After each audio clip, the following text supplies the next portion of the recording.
Olá, São Paulo faz 463 anos e a Rede Nossa São Paulo apresenta um levantamento das desigualdades dos 96 distritos da cidade. Eu conversei com o fundador Oded Grajew, que falou sobre o último levantamento divulgado no ano passado e sobre as principais necessidades da maior metrópole do país.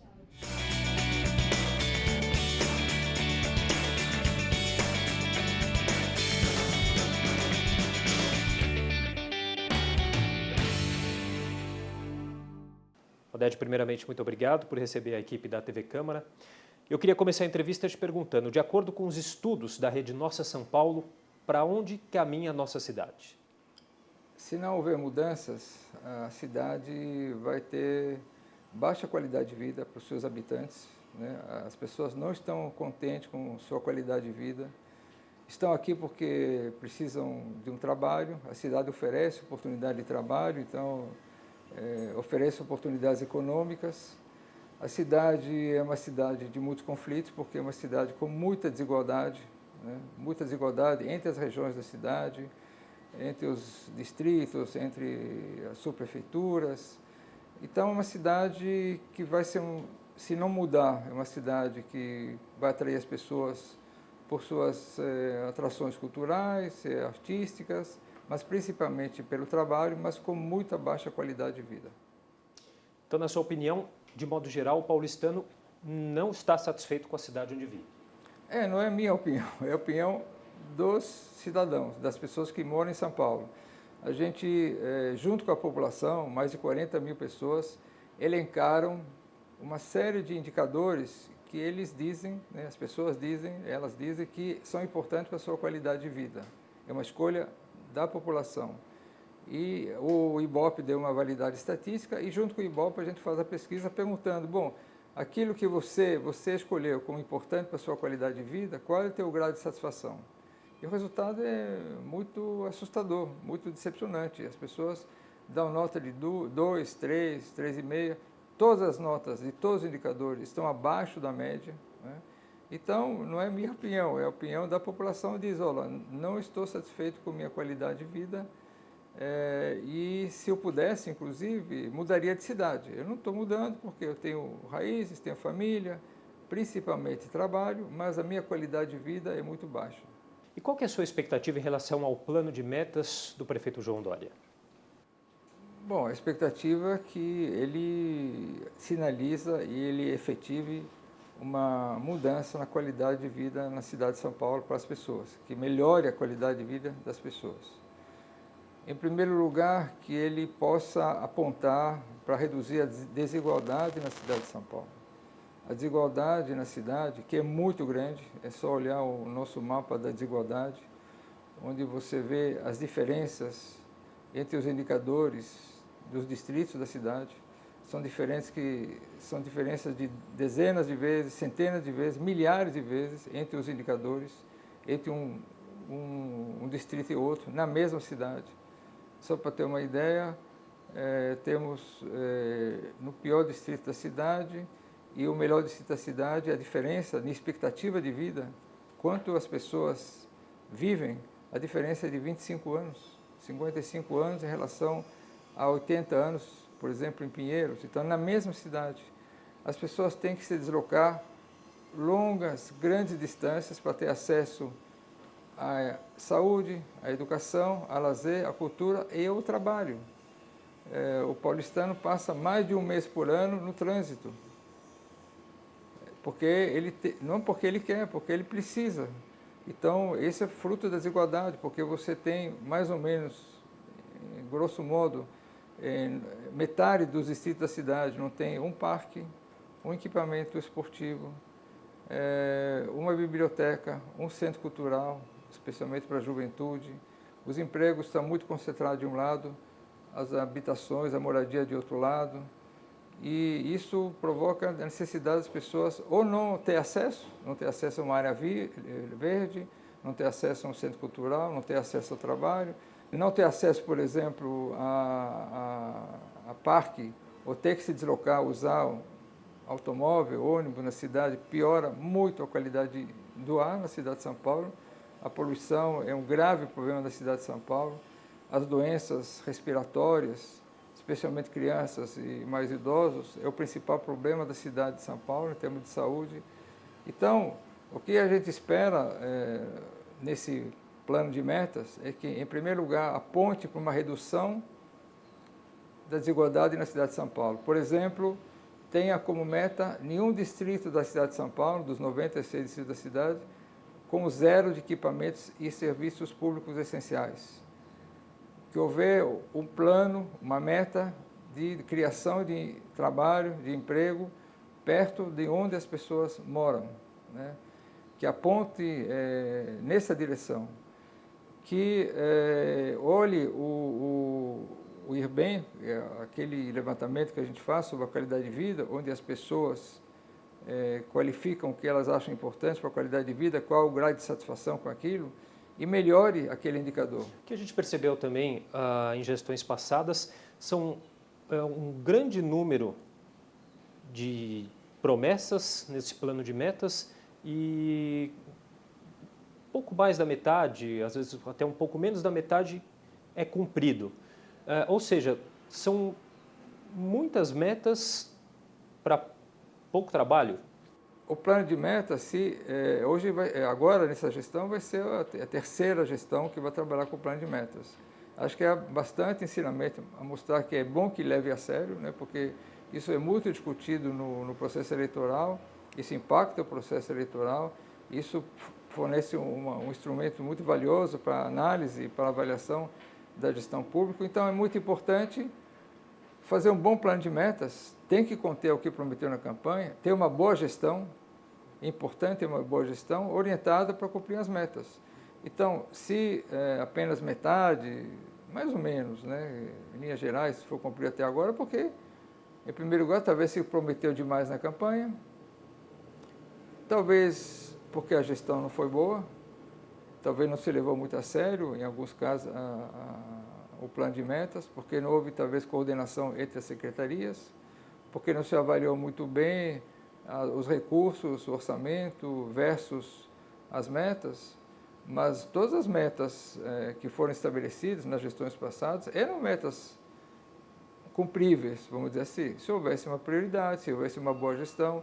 A gente sabe que no Brasil nós temos uma das maiores cargas tributárias do mundo, né? Governos em geral têm recursos, mas os resultados são muito ruins em termos de políticas públicas, estou falando de maneira geral, tanto é que quem tem um pouco de recursos vai e coloca filhos, família em serviços privados, de saúde, educação, porque são melhores que os serviços públicos. Então, o problema da gestão é fundamental. A participação popular é muito importante nesse trabalho também de perceber quais são as reivindicações, né, Oded? Como fazer esse chamamento das pessoas a participar? Você acha que falta ainda? Não, olha, as pessoas têm participado, né? A gente já fez um encontro grande na Câmara Municipal mesmo, estava super lotado, não sei se você esteve lá, já apresentando as ideias básicas do plano de metas. A Prefeitura se comprometeu com a realização de 38 audiências públicas, nas 32 era antigas subprefeituras, agora são prefeituras regionais, temáticas, e uma na Câmara dos Vereadores. A Câmara dos Vereadores tem um papel fundamental, talvez a principal função, uma das principais funções da Câmara dos Vereadores é a fiscalização e acompanhamento da gestão do Executivo, né? Infelizmente, na gestão passada, a Câmara dos Vereadores não convocou nenhuma vez o prefeito para apresentar seu plano de metas ou para fazer uma exposição sobre a evolução do plano de metas. A gente fez isso, a sociedade civil fez. Então, a Câmara dos Vereadores tem a obrigação, né, até pela sua missão, de acompanhar o plano de metas da cidade, né, que é tão importante para saber como é que a cidade está caminhando, que cidade nós vamos ter em 4 anos. Então, no mínimo, fazer uma audiência pública na apresentação do plano de metas e fazer anualmente um encontro, uma convocação na Câmara dos Vereadores para a prestação de contas, que a Lei das Metas prevê uma prestação de contas anual do plano de metas, fazer uma prestação de contas, por exemplo, na Câmara dos Vereadores, aberto para a sociedade civil. Então, é muito, muito importante, né, que a sociedade está participando, nós elaboramos, dezenas de organizações elaboraram ideias que deveriam nortear o plano de metas. Isso foi entregue à prefeitura está analisando. A sociedade civil está sendo convocada, inclusive numa campanha, né, que a gente tem, uma campanha de mobilização, para aparecer e dar sua opinião nas audiências públicas e na prestação de contas, né? A gente vai fazer, e a Rede Nossa São Paulo e outras organizações, independentemente da Câmara, a gente espera que a Câmara também faça, nós vamos fazer uma avaliação do plano de metas a cada ano, então a participação da sociedade é fundamental. Agora, o prefeito João Dória disse que avalia a possibilidade de terceirizar a elaboração desse plano de metas, né? O que você acha sobre isso? Não, pelo que pelas notícias, pelo que eu sei, ele está contratando consultorias para ajudar na elaboração do plano de metas. Mas, pelo que eu sei, as linhas do plano de metas, a orientação do plano de metas vai ser na Secretaria de Gestão. Isso é uma informação que a gente tem, inclusive do próprio secretário Paulo de Gestão. Ter uma consultoria ou ter uma ajuda técnica para a elaboração do plano de metas, não é exatamente a elaboração, mas olhar a sua consistência, para comparar o que se pretende fazer com os recursos disponíveis, com o orçamento, fazer uma análise de todo o plano eleitoral e fazer ele compatível com o plano de metas. Tem uma ajuda técnica para quem está acostumado a fazer plano de metas na iniciativa privada, por exemplo, né, qualquer empresa, ela faz um plano de metas, né, qualquer organização bem-sucedida, é positivo, tem uma ajuda técnica. Mas a decisão política é sempre da prefeitura. Pelo que eu saiba, o processo é decisão política, orientação da prefeitura, ajuda técnica com uma consultoria. Agora, no penúltimo ano do mandato do prefeito Fernando Haddad, em 2015, a Câmara fez sessões públicas nas 32 subprefeituras da cidade. De modo geral, a maior reivindicação das pessoas está na área da saúde. Como que o senhor avalia? O senhor concorda, aliás, com essa avaliação, prefeito? As pesquisas mostram que a principal preocupação do paulistano hoje é a saúde. Por que a principal preocupação? Porque pelos dados que a gente tem, no posto de saúde da prefeitura, em média, a pessoa tem que esperar 2 meses para ser atendida pelo médico, para fazer uma consulta. Bom, qualquer um de nós sabe que se tem um problema de saúde e tem que esperar 2 meses para uma consulta, é um dado bastante preocupante. Bom, depois de conseguir a consulta, são mais 3 meses, 4 meses para fazer os exames. Então você vai no médico, o médico fala, aparentemente você está doente, você está com problema, mas eu preciso, para te curar ou para te receitar algum medicamento, para saber como é que você está. Aqui tem os exames. E aí? Espera 3 meses. Imagina a angústia, né? Bom, e aí depois, 3 meses de fazer a análise, de você tem um diagnóstico.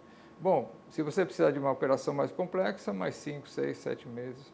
Então, certamente é uma coisa que preocupa bastante o paulistano e certamente uma das coisas que é muito importante que a atual gestão possa fazer é melhorar o acesso à saúde. É isso que a população reclama, acesso à saúde.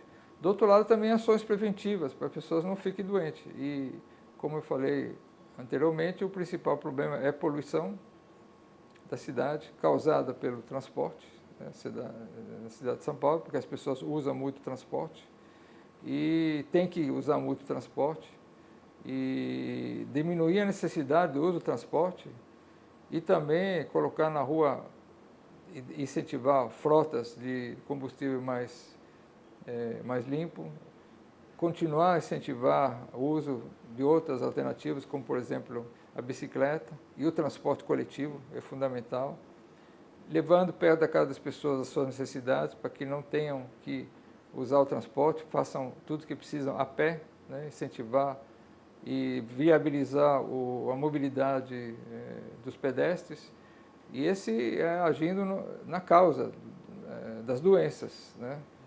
Bom, a São Paulo, a cidade mais rica do país, ao mesmo tempo tão desigual, como a gente já falou bastante aqui, Só alguns dados do último levantamento do mapa da desigualdade, né? Dos 96 distritos da cidade, 31 não mantém sequer um leito hospitalar, 34 nenhum parque, em 36 não há uma biblioteca pública. Enfim, há diferença entre os indicadores do melhor e do pior distrito, que chega em inúmeros casos a milhares de vezes, né? Como o senhor também já citou. O que fazer para São Paulo se tornar menos desigual? É possível? Claro, porque a desigualdade foi construída pelas pessoas. A redução da desigualdade também pode ser construída pelas pessoas, não foi assim uma divindade, né, que veio de fora, um profeta que falou, bom, a cidade vai ser assim. Não, foi construída pelas pessoas, pelos governos, pela sociedade, foram feitas escolhas, né, prioridades, e que fizeram com que a cidade fosse tão desigual. Outras escolhas podem reverter essa situação. É só eleger como prioridade reduzir a desigualdade, colocar os recursos onde são mais necessários, onde há mais precariedade. Acho que a educação também tem um papel fundamental, né, Oded? A gente tem um exemplo mais recente da Coreia do Sul, que se reinventou através da educação, né? É possível também fazer essa mudança partindo da educação? Você acha que é o caminho? Bom, faz parte, né? Porque quando eu falo de mudança de prioridades, né, colocar recursos na educação pública, em todas as políticas públicas que são utilizadas exatamente para aqueles que são menos favorecidos. Como eu falei, são as pessoas que não têm dinheiro para pagar serviço particular. Então, quando eu falo mudança de prioridade, é colocar prioridade nos serviços públicos, na saúde, na educação. E como fazem as pessoas, como fazem as famílias. Não sei a tua história, mas eu estou falando da história de muitos que estão aqui. Como é que chegaram até onde chegaram? Seus pais falam o seguinte, meu filho, para ser alguém na vida, eu vou transmitir valores e eu vou priorizar para ele a educação e a saúde, né? A proteção. E certamente muitos pais fizeram o seguinte, vou deixar de comer, vou deixar talvez de viajar, vou deixar de comer num restaurante mais caro, não vou trocar minha roupa toda hora, mas para ele, esses países fizeram exatamente isso. Para esse não vai faltar nada, para o meu filho não vai faltar nada, porque ele vai ser alguém na vida se realmente eu der prioridade à sua saúde e à sua educação. Esses países fizeram exatamente isso, pegaram o orçamento, falaram, quanto é necessário para ter uma boa educação de qualidade pública para todos os habitantes do meu país. X, o resto é o resto. O orçamento foi feito assim. É isso que é necessário. O resto a gente se vira. Mas a aposta é que o país vai ser melhor, vai ser menos desigual, se tivermos uma boa educação de qualidade, uma saúde pública de qualidade. E fizeram dessa maneira. Quer dizer, isso se define na hora de distribuir os recursos. Fizeram exatamente isso. Isso que é necessário. O resto é o resto. O resto a gente se vira. Para a gente finalizar, Oded, falar um pouquinho sobre a questão do meio ambiente. A cidade pode caminhar por quais diretrizes nos próximos anos no tema meio ambiente? Quais são os avanços que você acredita mais palpáveis na agenda da sustentabilidade? Bom, essa questão é tão importante que a ONU reuniu todos os países do mundo e todos, no ano passado, assinaram compromissos com os Objetivos do Desenvolvimento Sustentável, os ODS, estabelecendo 17 objetivos. Esses objetivos a gente municipalizou, nós elaboramos o programa Cidades Sustentáveis e municipalizamos os ODS, apresentamos para os candidatos, e os candidatos, inclusive o prefeito Dória, assinou um compromisso com esses objetivos. São objetivos do desenvolvimento sustentável, que não é só meio ambiente, social, econômico, porque são políticas pela sustentabilidade, são políticas exatamente que melhorem a qualidade de vida das pessoas, não piorem. Então, vou te dar um exemplo, se você entope a cidade de carros, parece um desenvolvimento, um progresso, mas é insustentável. Felizmente, a boa notícia é que nós sabemos quais são os problemas na questão ambiental, na questão da sustentabilidade, e a outra boa notícia é que nós sabemos o que tem que ser feito. Então, o plano da ONU, os ODS, os Objetivos de Desenvolvimento Sustentável, toda uma plataforma que foi construída, que está à disposição de todos, e está no programa Cidades Sustentáveis, ela mostra os caminhos. Ele diz que indicadores você tem que olhar, o que você tem que olhar, acesso à saúde, à poluição, questão do emprego, da desigualdade, e o que esses você tem que olhar, esses você tem que melhorar, e o que pode ser feito para melhorar. Então, a boa notícia é que nós sabemos o que tem que ser feito e nós sabemos como fazer. E aí depende da vontade política e da competência, né, dos governos e da pressão da sociedade. Ok. Oded, gostaria de agradecer muito pela sua entrevista. Tá, obrigado.